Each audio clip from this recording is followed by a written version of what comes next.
So, hey, Michael, how you doing today? I am doing great. I've been looking forward to our conversation. Nice. So, since daylight savings time, I hear both the conversations that people are like so excited for the extra hours of daylight, and then other people are like, I can't wake up in the morning. Which camp are you in? I would say I'm excited for the extra hours. Um, Mornings are great, but sometimes the evenings are better. You get a little bit longer ride in the day. So yeah, I'm in that first camp. Nice. What kind of riding are you talking about when you say that? Good question. Lots of choices around here in Northern Virginia in the DC area. Primarily we've got some really great mountain bike trails. So, I'm 15 minutes in my Land Cruiser over to a really nice bike shop that has great coffee and beer, and I Nice. park there and get on the trails. And I can tell you more about so the whole trail system and everything here. I don't want to spoil all the fun up front. No, it's fine. So, did you just get a text, or was that me getting a text? That was me. Yeah, Okay, cool. Is there a way to turn that off or like on do not disturb or something? that's a great question. Let me just kill it. Yeah, and I won't even go into who the text was from. Oh, nice. um, well, hey, welcome everybody. We've got Michael. Michael, what's your last name again? Well, this is the first time we've met. It's Quinn, right? Yeah, it's Quinn, Quinn. Nice. This is Michael Quinn. Michael Quinn, I'm excited to talk to you today. And this is going to be one of the first episodes of this podcast that I pretty much don't know how it's going to go, Yep. don't know the direction, don't know much about you. I met you recently via a friend. We'll get into it, but I'm excited. So I just want to open up the window to be like, hey, who are you? Yeah, open up that whatever direction you want to take us. Who are you? What do you stand for? What's your journey? Like, give me a just an elevator pitch synopsis of like who you are and yeah, open Thanks, ended. Hyde. Probably like most of us, I'm still in the discovery phase after 64 years of figuring out who I really am. Right? But, I can give you a snapshot. Full name Michael Reese Quinn. I was born on my parents' 10th wedding anniversary, which was super cool. So that's been a really kind of fun thing to celebrate with my folks every April 2nd. Born in Washington, D.C., grew up in the D.C. area. Um, Went to school at Virginia Tech and also at University of Alaska in Fairbanks. Oh, nice. And that's where I got my degree in geology and geophysics. And kind of from there, I actually went to I worked in the natural resource community for a while. Did some exploration off the coast of Alaska. I've seen the entire world, but it's by satellite imagery and remote sensing. Oh, Um, nice. so kind of like a guy will talk about, sometimes travel is virtual or sometimes travel is mental. Um, so anyway, I've worked in the intelligence community as a scientist for a while and Sweet. supported that. Then I worked in the environmental industry, and then I kind of finished up my technology career working for companies like um, Apple and Microsoft and Red Hat and some of the software folks. Being in the DC area, you've got this great wealth of opportunity to work in some really interesting fields. But I'm really excited to kind of finish where I started, back to my roots in geology and geophysics and the life on the trail. Nice. So, okay, I think I'm behind the times on this one, but have you seen there's a TV show or like a Netflix show? I can't remember what it's on, either Netflix or HBO Max, but it's Chernobyl. It feels like some of the tech world history that you've had, you might be into that show. Have you seen that? I've caught I've tried to watch it a couple times. You get started, then you get interrupted. Um, there's probably a tie-in to some of the things that we remember of Chernobyl. Some of that is visible by satellite imagery, and the delineation of unfortunately that plume Yeah. that was devastational. And then there's the residual effect, in the environment itself, both the surface, the water, and the subsurface, and it's lingering, unfortunately. Yeah. Yeah. I just finished watching that show and it was like a great like reminder of the impact that we have on this world, and Yeah. the decisions that I make as an individual, but also the decisions that we need to make as a company, the decisions that we should vote directionally as a nation, et cetera, like that. But yeah, that's a really good watch for anyone out there looking for that next show, even if you're like late to the game like me. Well, Michael, your shirt there has RAR on it. I want to touch base on that and what that is before we go into the book. Next, we'll read our page out of Rolf Potts, The Vagabond's Way. I've not told Michael we're going to read. Nope. I'm excited about it. But yeah, what's RAR? And give us a quick synopsis about that before we dig in. So we've got the full picture of who you are and kind of, why you're important, why you're on the podcast kind of thing. Well, I'll do that. And, probably the biggest part of my story, just before I talk about RAR, is my family itself. And, that you'll see why they are so important to me. So I'm a husband of one for almost 36 years. I've got 3 great adult sons and 2 grandchildren.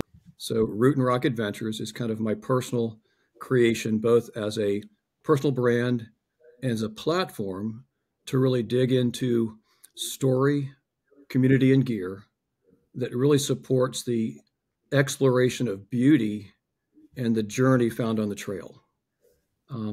Sweet. Right now, it's a soft launch.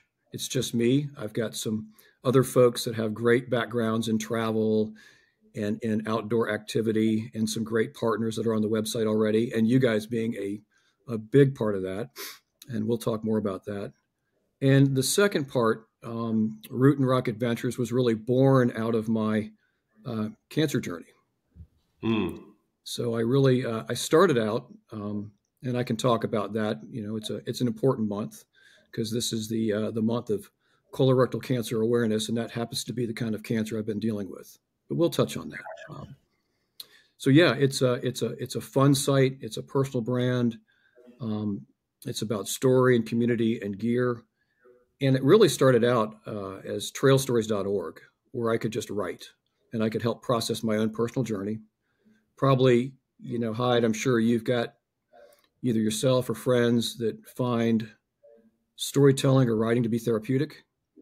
And that's been the case for me. So it started out just as a blog, and it very much will continue about meeting people, hearing their stories, wandering around on the trail, whether on a bike, foot, or 4 wheels, and exploring that portion of this world. It's a great place to explore is the outdoors. That's awesome. I love that we've got you early on this soft launch. I feel lucky to have you at this time. Well, awesome. Well, I'm going to jump in here. Thank you for that quick synopsis of who you are and Root and Rock. And I'm going to jump in here and read a page really quickly. So everybody, don't forget, this is a great time to smash the like button, subscribe, share with your friends if you're enjoying the podcast. All right. So I grabbed these random days from the year. So this one's from February 10th. And I have not listened to that one yet, so you're good. There's no kind of homework I've done on this. Nice, good. So much travel writing draws on the tropes of advertising. That's not the one. I didn't want to read that one. I want to do February 9th. That's a good one. I was like, I thought this was going to talk about bucket list, and I was like, I read the wrong page. All right. So the point of a bucket list is simply to get out the front door. The whole idea of a bucket list is to give yourself a framework for giving yourself the best possible life you can think of. Bucket list screenwriter Justin Zackham in 2019 interview. Though it seems like the term bucket list has been around for ages, it actually dates back no further than the 2007 movie of the same name, which starred Morgan Freeman and Jack Nicholson as terminally ill hospital patients seeking out a handful of long-term dreamed of life experiences before they died. Travel figures prominently in the bucket list as the movie follows the protagonist to places like Egypt's Great Pyramid and India's Taj Mahal. In the years since the movie came out, the term bucket list has come to represent less an existential imperative that a more generalized list of things you want to do within a certain time frame. What's more, in the movie, the iconic travel sites of Egypt and India mainly serve as visual backdrops for the movie's plot.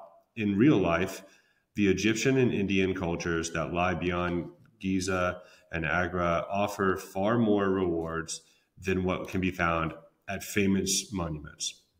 In saying this, I don't mean to knock the idea of the bucket list. In the case of travel, however, the list of attractions that takes you to distant places is usually less important than what you find when you get there. The reality of these places contains far more possibility than you could have imagined while you were sketching out the list at home. Use a bucket list to get yourself out the front door, but allow yourself to see the list specifics as a mere starting point for a much richer journey.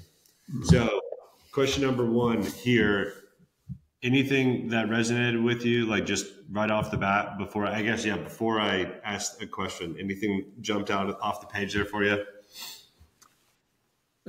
Interesting you picked that one. I looked at the title. I pick them by titles, and then we dig in, and it's like it is an interesting fit, right? Yeah. Great movie. Really, anything that Morgan Freeman's in is super good, and I've seen it. There's and I think that Potts is actually kind of giving a little wink to the contrarian view of a bucket list, right? It's sort of become, one of those things. What he said there is getting out the door, right? And I think whatever label that allows us to get out the door, and we can come back to, experiencing travel without leaving the door, but he's talking about getting out. Mm-hmm. And I think that's really what we all need to be doing. There's a call that lives in all of us, which says, let's go, let's get out, let's travel, even if it's just on the local path in your neighborhood. The other thing that, really is compelling is I have a terminal illness. Yeah. A stage 4 colorectal cancer.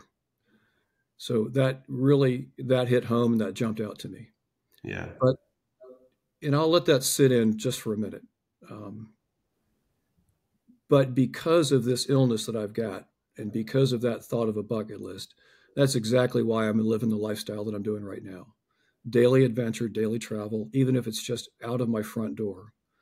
There's many other great journeys I'm involved in that take me a lot farther than that. But Potts is an amazing wordsmither, and his words encourage us to take that simple step of opening the door and taking that next step. And, for me personally, I have to do that every day. Every day, get up, celebrate life, look forward to friendships, look forward to wearing, great gear. And, we were talking about earlier, you got a new gravel bike, right? Yeah. Get out and ride. That's what I'll be doing this afternoon, right? So those are the things that kind of caught my attention. Before we started recording, I was talking about my new gravel bike. We've got American Bicycle Group. They're a local company in Chattanooga, Tennessee, and one of their branch companies or whatever is called Obed. And Obed does an amazing variety of bikes, but I got their Boundary Di2. So I got all the electronic components and stuff. It's a big upgrade from my previous bike. I love it. But something that you said, the call that we have and the let's go, I love that. I think that's really cool. I think when you look at things like a seasonal depression, even, when people get depressed in the winter, it's like there's less light, there's less opportunity to get outside, or people just choose because of weather to not go outside. But I would say that it correlates directly to the fact that we're not outside, that we might have seasonal depressions. At least one piece for me personally. But yeah. And then I think also, bucket list, it's so interesting to me that it changed, or it was a term that was never really coined until this movie, right? And it feels like such an old term. I wonder how many other terms or words out there in the world are similar to that. They feel really old or historic, but they're just something super new.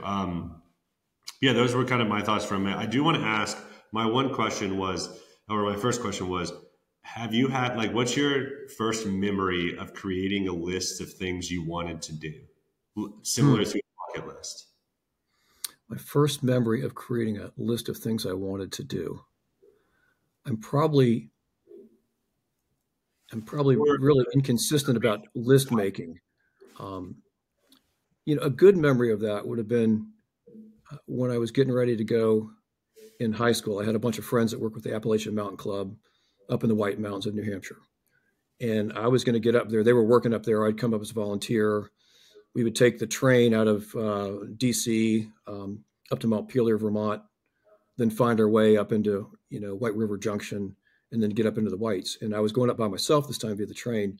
So I really did have to make a list of, places I wanted to see on the way because I was traveling by myself, the yeah, gear that I was going to take. Food wasn't too much of an issue, but some of the other stuff was. And just remember, it wasn't so much about the list, but it was about preparing to create the list and the excitement I felt. Thinking about what am I going to put in the backpack? What's the gear going to consist of? What do I do if I meet some weirdo on the trail? I don't bring a big knife. All those things we think about. like me. If we have time, I'll tell you about one quick story about a weirdo I met when I was hitchhiking. But we may have to do that episode number 2. How quick can you do it? Very fast. I had about 35 miles to go. I was hitchhiking in Vermont, trying to get to the base of the trail. This guy picks me up. I jump in the front seat and throw my backpack in between my legs because I had some experience because I had my knife down in the side pocket of that. But as I jumped into the car, I heard this rattle, and the entire floor of the car was covered in beer cans. Oh, wow. And this guy started to tell me how much he hated the state of Vermont and how everybody here was like out to get him. That's So that's a it was combination to avoid. it was different. So I went along with it as far as I could, and I gave him about 10 miles, and I said, "Hey, this is the turn I've been looking for." And fortunately, he let me out. Wow. But it was not the turn I was looking for to get to where I wanted to go. It was the turn I was looking for to get out of his old car. Yep, that's a smart move. Well, yeah, I've only done a few hitchhiking moments in my life, and I think that I've been pretty lucky in that regard. So, but I know that yeah, you named like 2 or 3 things that kept going, and I'm sure there's a million more that were like obvious signs of like wrong car. So glad you got out. Glad you got to keep going. When you were when you were listing and like putting that bucket list together, were there any places that you didn't go to that was on your list that you wanted to see, but at least on that trip?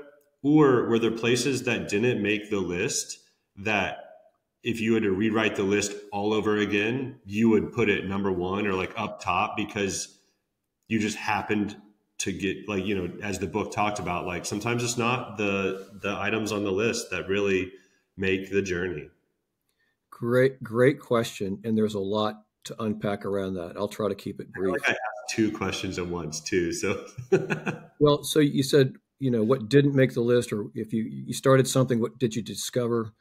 Well, I know you've hiked and you've been at elevation, so a lot of us get kind of summit fever, right? So whether it was yeah. Mount Lafayette or Mount Washington, we really wanted to focus on getting up to the summit, getting up to some of the huts. So you kind of get a mindset locked in on trail time.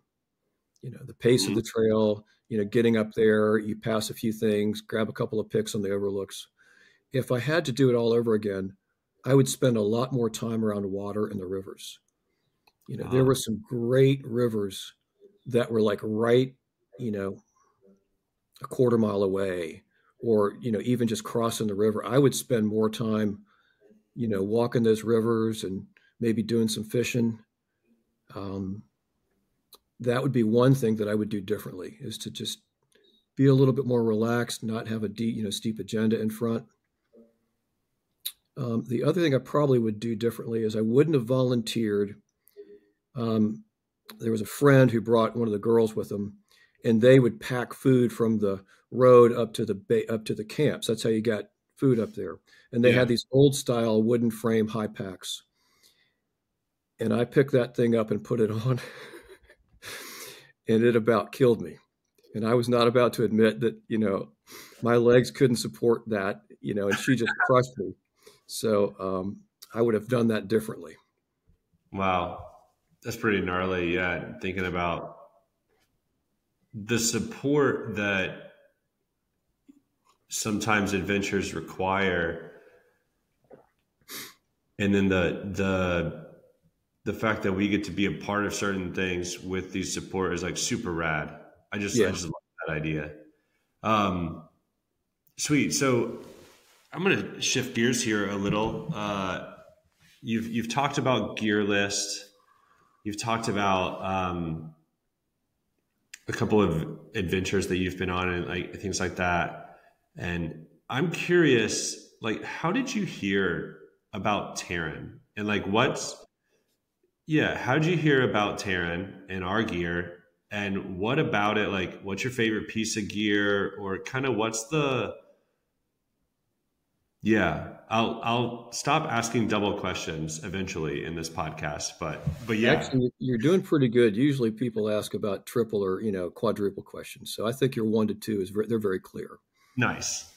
Yeah. So straight up, I found Taryn on an ad at Facebook, Oh right? yeah, I did. So I know you guys are at shows.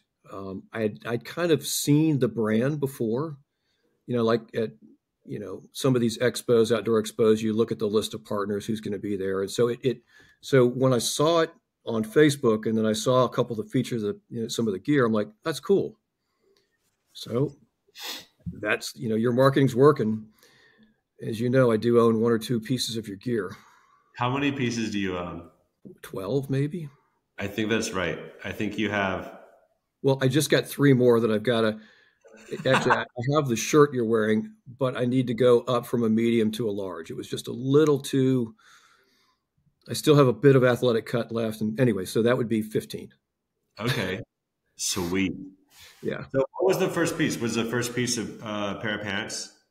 it was your lightweight, uh, traveler pants. Nice. They That's were. definitely that's our first piece ever as a company, and it's like our flagship product. It's kind of um, the crowd favorite to thousands and thousands of people. So It's.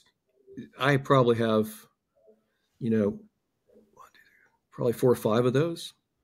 I love them. I really, I picked them up because my wife's family has had property up in northern Minnesota.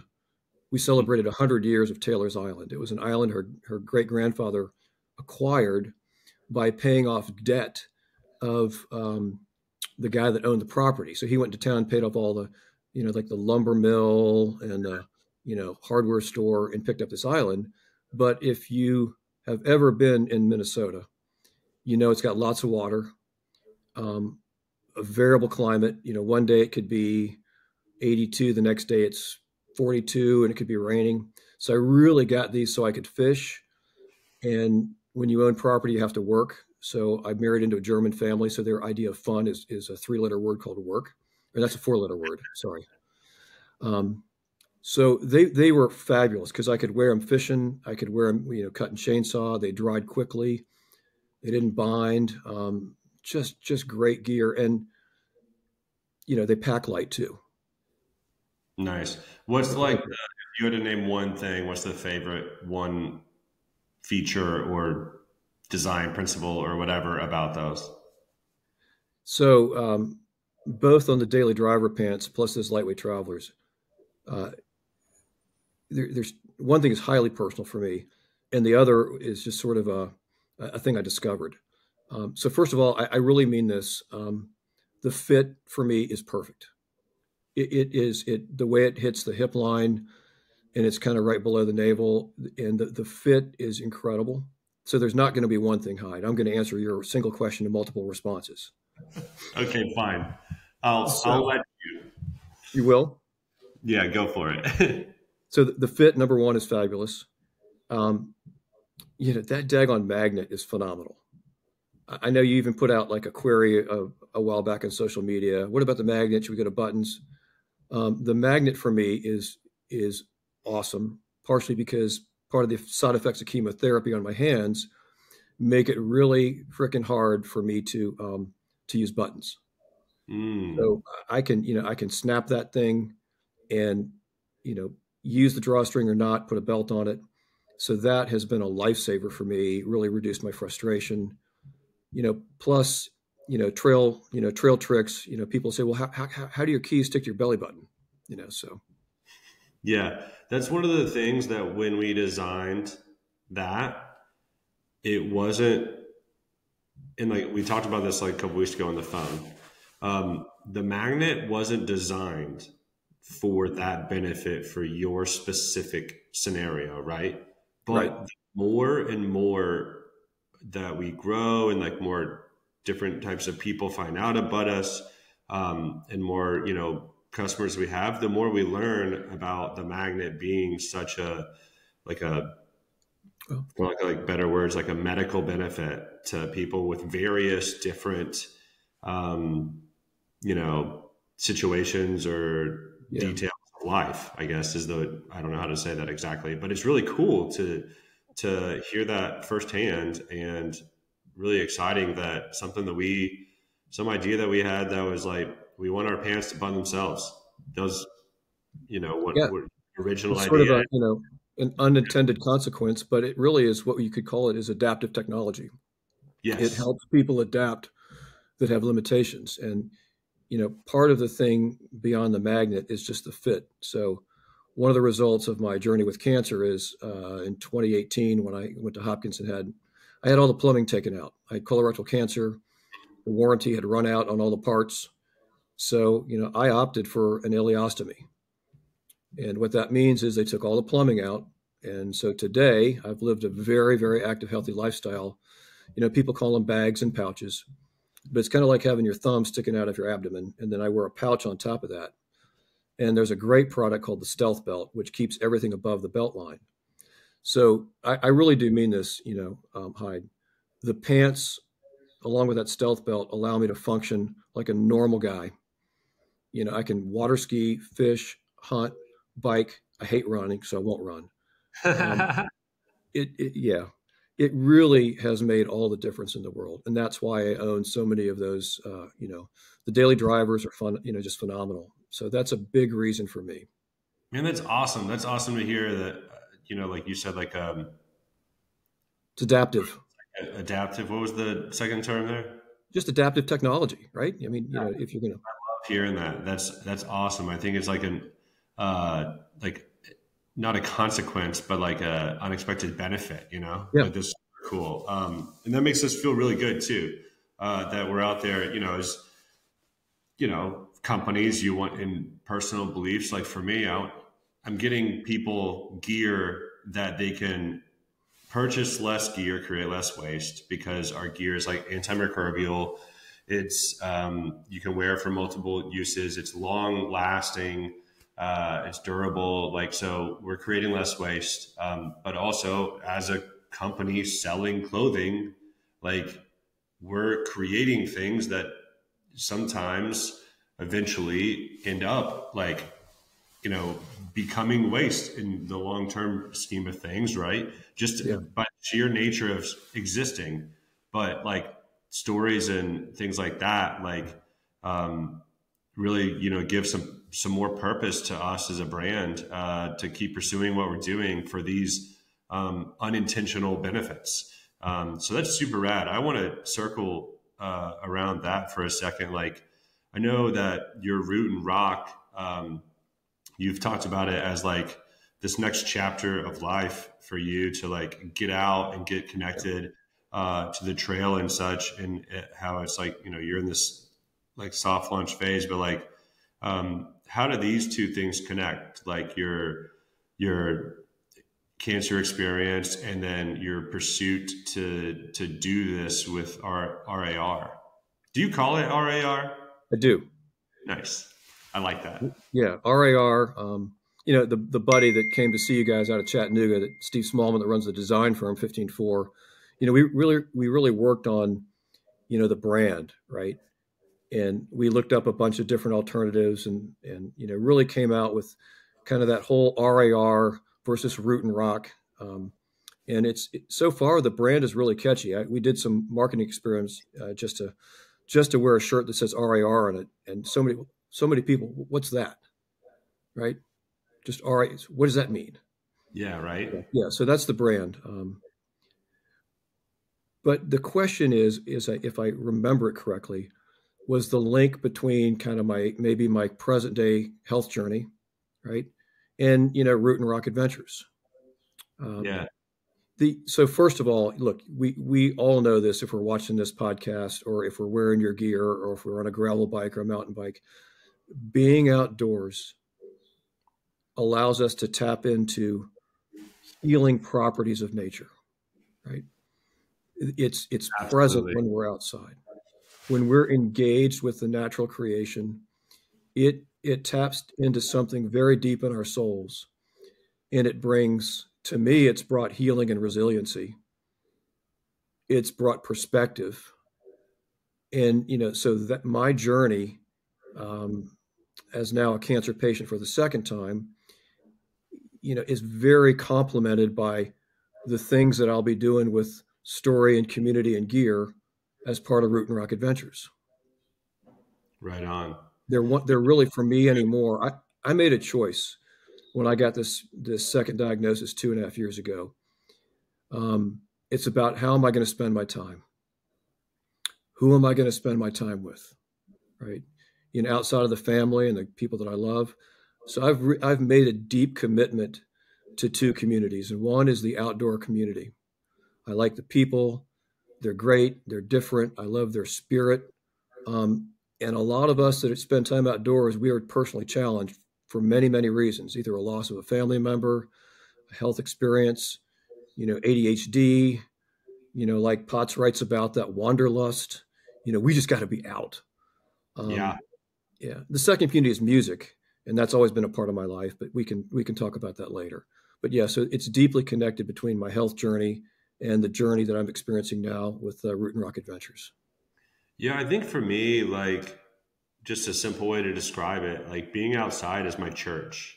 Mm, It's like that's where I like get the most out of life. That's why I experience the deepest meaningful things. I love what you were saying there. I think you've from these experiences recently, um, you've positioned and like been intentional about the people you're spending your time with, um, beyond your family and even potentially the things that you're doing in life, right? And I think that that's such a powerful statement and a powerful idea, regardless of anyone's experience or position in life.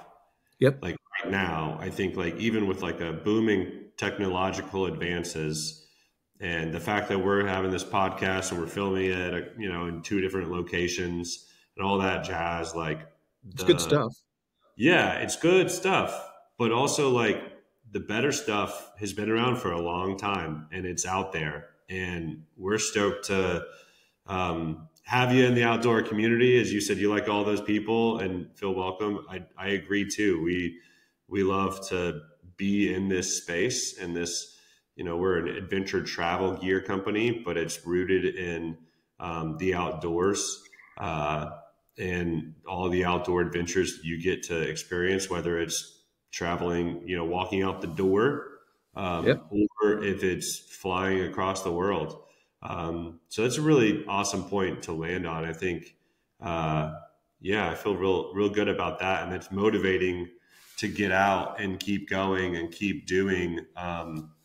Keep writing these bucket lists for different things, but also to just toss the bucket list aside when you get halfway through your journey or if you see something that's not on the list, pivot and keep going. Absolutely. And look, I know Hyde with doing these things to really support your lines and your products, and I really do mean they're great. I mean that the daily driver pants, they are my favorite by far piece of gear. I mean I wear them. Body temperature changes with therapy. I've worn them all winter, and I've never been cold. I wear them when I mountain bike ride, and people tease me like, Quinn, why are you wearing those pants? And I'm like, you want to know why? I'll tell you, because they're super comfortable, and they shed the bugs in the water. And the crazy thing is, and I'm probably a little too obsessive, I actually wear them to the gym. And the reason being is I don't lose time by walking to the locker room. Now, if I'm really, really, really going to go sweat, I probably would, do something else. But just strength training, agility training, you know, I wear them to the gym, and they're so comfortable. And I save at least 20 minutes of workout by not changing and going back and forth. And I really don't care what people think about what I'm wearing. And sometimes people ask me, and I get to tell them. So Right on. that's another unintended benefit, is that it helps save me time. So 20 minutes times 365 days, because we work out every day, right, Quinn? And then divided by 60. That's 120 hours that you've saved. Isn't that pretty rad? That is, I'm glad you did that, because I'm not super good with math, but that's a lot of time. I'm going to double check my math. Okay, 20 minutes times 365 is the total minutes, right? Yeah. Then you divide by 60 is to get our hours. 120 hours. Dang. So that's like 5 days of minutes from just, not changing workout clothes. Yeah, I'll take that. Yeah, right? I'll take it. And the last thing about those daggone pants is, when we drive to Minnesota, or our family, Betsy and I, drive all the time. We love to drive. I got the 95, Toyota Land Cruiser. We take that out, go on long trips. Oh yeah, it's a sweet piece of gear, man. But one thing I do is I'll put the cruise control on, I'll kick the shoes off, and if you're younger than 21, don't listen to me. I just sit Indian style and drive with my legs crossed, and the pants are really super comfortable, and I'll just go for hours like that until I have to change my position. So that is awesome and hilarious and chaos at the same time. We posted a picture one time of someone doing that on a plane, and kicked their shoes off Indian style. They had like 2 seats or whatever, like someone not. People were irate that they had their shoes off, and I posted it from TEREN's account. Like, it was a big deal, but that's kind of funny. Well, hey, before we sign off here, I love the conversation we've had. We try to keep these things quick, good. And short and sweet. But is there anything else that you want to share with us, or any other travel tips or pro travel tips that you could boil down? Like, man, this changed my life when I started traveling like this. Yeah, a couple things. You guys have already. Gear. You've talked too much about TEREN gear. No, okay. Thank you. This is practical for both you and me and the listeners and the viewers. Go ahead and pack what you think you need, and you've done this before. Get rid of at least a third of it. Just put it back. If you can do half of it, put it back. What's funny is, like, that's one of the next pages that I was like, do I do this one or do I do this one? And it's like, they're all good. So I just was like, well, this one was February 10th and then, or 9th. And then the next one is like February, like 15th. So I was like, I'll do that one next week. So, yeah, exactly. So in that case, I learned that lesson. The other thing I've learned is to build in margin, right? Build in margin into your trip. Build in that space for something to happen that you want to go do. Like I said, when I was in New Hampshire, instead of having summit fever, I should have spent more time around the rivers. So that's another big lesson, is to there was a great book called Margin years ago. It was kind of, put that in my mind. So I think those are the two biggest things. And then just, take time to meet the people on your journey and get to know them. That will change your life. Right on. Even if you have a short journey, there's a practice I've started when I'm mountain biking, and that is every time I encounter a person on the trail, specifically that's walking their pup, their dog, I dismount, and I just walk by, and I love dogs, and I say, hey, cute dog, what's your dog's name? And I've had more incredible conversations by dismounting off my bike, asking them about their dog. Next thing you know, they're telling me all kinds of things. Wow. That's pretty rad. Do you have any dogs really quick? What's that? Do you have any dogs? We did. We had the best dog ever. She was a little Tibetan Terrier, 22 pounds. We've not replaced her, partially because, we're at the stage now where we can travel a lot, and she was a good traveling dog, but she still had to stop. Yeah. However, our son Will, who's another outdoorsman, just got married, and he inherited his wife's dog, which is a 90-pound Newfie named Lucy, and she's a sweet girl, but that's a lot of dog. That's a lot of dog right there. Yeah. So thank you for your time, and we'll see you next week, everybody. Cheers. Thanks, Hyde. Hope to see you in Chattanooga sometime soon. Take care. Absolutely.